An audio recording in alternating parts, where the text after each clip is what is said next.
Good morning, good afternoon, good evening, and welcome back to the Thai Expat Daily Show. I'm your host, Kieran Mack, as always, and delighted you've been able to tune in with us yet again for another show. Now, before we do get started, don't forget to like this video and subscribe to the channel if you are watching us on YouTube. And don't forget to hit that notification bell so that YouTube will let you know when the next podcast is updated on the platform. Now, if you like listening to us on a podcast player, there's a link down below in the description where you will find a vast array of podcast players to choose from. And finally, if you like the show, if you'd like to support the show, you can do so by clicking the Buy Me a Coffee link down in the description, and you can buy us a coffee through that. So now that's all done and dusted, let's just jump into the various stories doing the rounds here in Thailand. And the first thing we're going to start off is something we do maybe once a week, is the daily traffic accident report. So as of the 27th of the 7th, 2023, we have had 460,269 people injured on the roads here in Thailand, with 8,381 deaths. So that's quite a lot of people who've died over the course of the year here on the Thai roads. And I give this information so that people who do come to Thailand and for other expats who are here are aware of the dangers of driving here in the country, and to be aware and to keep themselves safe when they head out there. So moving along, and also in relation to keeping yourself safe out there, a heavy rain forecast for most of Thailand from July 29th to August 1. And that's going to be over the long holiday weekend. People living in northern, northeastern, central and southern Thailand can expect heavy to very heavy rain and accumulations, which may cause flash floods and overflows, especially along waterways and lowland from July 29th to August 1. Now, that's according to the Meteorological Department. It says that a moderate monsoon trough will move south to lie across northern Laos, meeting a low pressure cell over the coast of northern Vietnam. In the meantime, the southwest monsoon prevailing over Thailand will strengthen. More rain is expected for the whole country, with isolated heavy downpours in northern, northeastern, southern and central regions, including Bangkok. Wave heights of up to 3 meters and over 3 meters in stormy areas, and strong winds are predicted in the northern Andaman Sea and the northern Gulf. All vessels are advised to exercise caution and keep out of stormy areas, while small boats should remain ashore. So it looks like it's going to be a very, very wet weekend coming here in Thailand, though the weather for the last couple of weeks has been pretty dismal anyway, so pretty much it's going to be the same old that has continued for the month of July. Now, moving on to a next story, something that popped up over the week and something that Richard Barrow highlights a lot, and that's the kind of double pricing, or it's not double pricing, but the two-priced pricing here for national parks and historical sites. But nevertheless, the headline today is Thailand charges foreigners higher fees to enter historical sites. The cabinet meeting on July 5th approved the proposal to increase entrance fees for foreigners at historical sites. The revised rate applied to registered historical sites and 72 national museums, except that Thai nationals will retain the same rate as they have since 2008. The revised entrance fees for historical sites are as follows. Historical parks for Thai nationals 20 baht, but for foreigners 120 to 200 baht. Now previously it was 100, so there's a huge increase there. Archaeological sites or significant places for Thai nationals 10 to 20 baht, but for foreigners 80 to 120 baht. Small national museums for Thai nationals 10 baht, but for foreigners 80 baht. And medium-sized national museums for Thai nationals 10 to 20 baht, but for foreigners 120. And large museums for Thai nationals 20 to 30 baht, but for foreign nationals 200 baht, previously 100 to 150 baht. For highly visited national museums such as the National Museum in Bangkok, the following new rates apply to Thai nationals: 30 baht per person, and for foreign nationals 240 baht. In addition, 4 other registered historical sites and national museums that previously charged fees for the rental of foreign language audio guides will now eliminate the fee. These sites are the historical parks in Khong Sung District in Sakao, Wat Kudidao, Nakhon Nayak and Surin National Museum, and in Muang Surin District in Surin. The government spokesperson Tipawan Sirachana stated that the entrance fees for Thai nationals will remain unchanged to promote learning, preserve cultural heritage and foster a sense of national identity across all generations, without increasing the financial burden of tourism on Thai citizens. So a sharp increase in the prices, and as a lot of people have pointed out, that most places you go to it's 200 anyway, so it's probably going to go up to 250, 300 baht per person. I think the main topic in all of this and what was kind of running on Twitter and Facebook in the comment sections where this appeared was that it is very typical of Thailand, and what they do is charge foreigners a lot more. But as a lot of people pointed out, that it's really only based on how you look. Now, if you have an Asian person who's not from Thailand but looks a little bit Thai, they seem to get away with paying the Thai rate. Whereas if you're a white or a black person going up, you're automatically paying the higher rate. So a lot of people have said that it's kind of unfair in how they're doing it. If you just stay quiet and you look Asian, you might get in on the 10 to 20 baht. And as people say, it's not really fair. Now, another issue, if you go to the likes of Ayutthaya, you actually have to pay for each temple that you go to there. So a trip to Ayutthaya could turn out to be very expensive for people.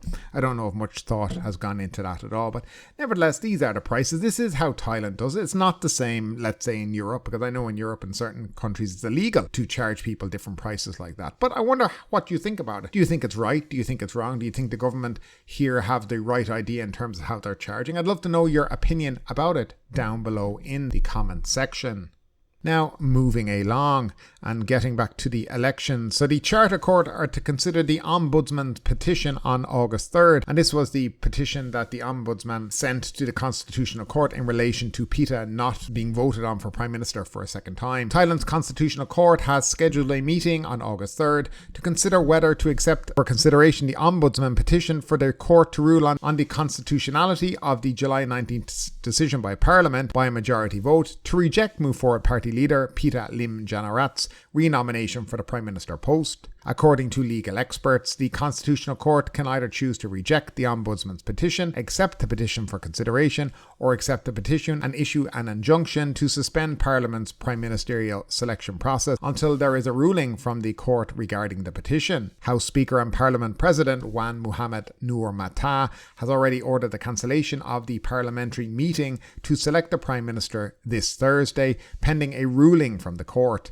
Today's meeting of whips from the Senate and House with the House Speaker was also cancelled. And it looks like if this is brought forward and the Constitutional Court say that there's nothing to answer for, he did all the right things within the Parliament, then we're looking like seeing another vote on August 4th. However, if they do decide to accept it, we don't know how long this would be before they give an actual ruling. Then this could drag on for weeks or even months. But nevertheless, the big story currently in Thailand is Thaksin Shinawatra is planning to return to Thailand on August 10th. That's right, August 10th. Now, he's meant to come back in July, if everybody remembers, but now we have a definitive date. Former Prime Minister Thaksin Shinawatra is set to arrive at Don Mueang Airport on August 10th. His daughter Paetong Tarn, that's Ung Ing, announced on Instagram on Wednesday.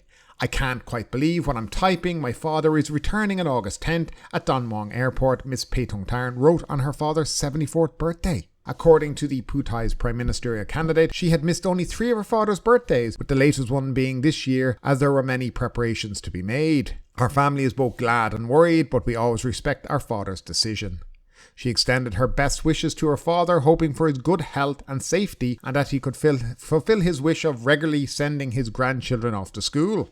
Ms. Paetong Tarn also wrote that her father was a prime minister who was recognised for having the most national contribution, but he also faced hardship and mistreatment. Thaksin had mentioned his plan to return to Thailand since early last year, she wrote. On Wednesday, Thaksin appeared in a video call from abroad while his supporters held a merit-making ceremony to celebrate his birthday in Ubon Ratchathani. They included local people as well as current and former Phú Thai MPs for the northeastern province. Thaksin told them that this will be the last year he celebrates his birthday outside of Thailand. Now, since being overthrown by a military coup on September 19, 2006, Thaksin has been living in self-imposed exile, except for a brief visit to the country in 2008. During his absence, the Supreme Court's Criminal Division for holders of political positions sentenced him to a total of 12 years in prison in 4 cases. In the first case, Thaksin was found guilty of abuse of authority in his then-wife Kunying Potjaman purchase of state-owned land in Pachapasik at a price below the market value, resulting in a 2-year prison sentence. The 10-year statute of limitations on the court ruling expired in October 2018.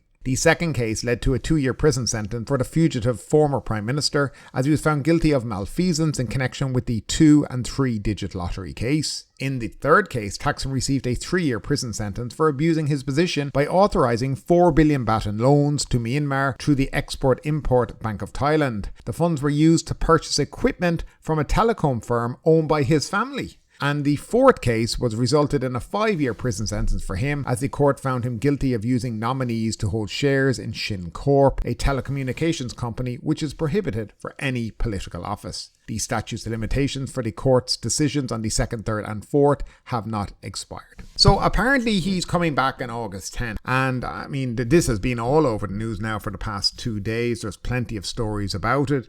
And the best we can come up here about it is, well, will he actually return? I find it very hard to believe that a 74-year-old man who wants to send his grandkids off to school is returning back to Thailand to do 10 years in prison.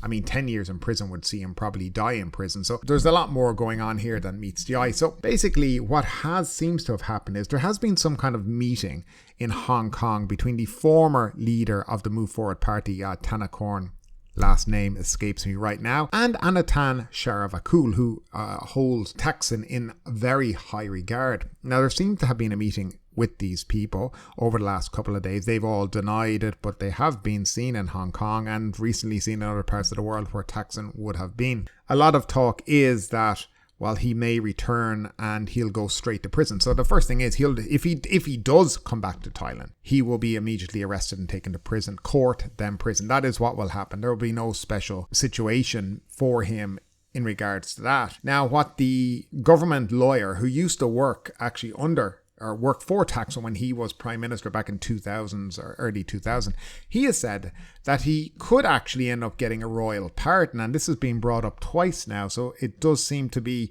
something that might be in the works. He says he could spend 24 hours in prison and then he could then be eligible for a royal pardon. Now, that does seem like something that could be going on here. Rumour has it is that the MFP, Phua Thai, Bumjai Thai now are talking together. There's rumours that the Move Forward Party might drop their pledge to amend the 112 Less Majeste law, which would make it easier for Bumjai to join then the coalition, and then they could be one big happy family, have a coalition, be able to nominate the Phua Thai leader that they want, and then they'd have enough votes, they wouldn't need the Senate, and they could move on from then. There seems to be some kind of talk in the background that there may be a royal pardon for Thaksin, so he may not spend 10 years or even 2 nights in prison. But it does seem very complicated. But let's be very frank and honest. Thaksin Shinawatra is not returning to Thailand to spend 10 years in prison. That we can all say will not happen, because at the end of the day, he lives a very comfortable life outside of Thailand, and why would a 74-year-old man return to Thailand to spend 10 years in the Bangkok Hilton?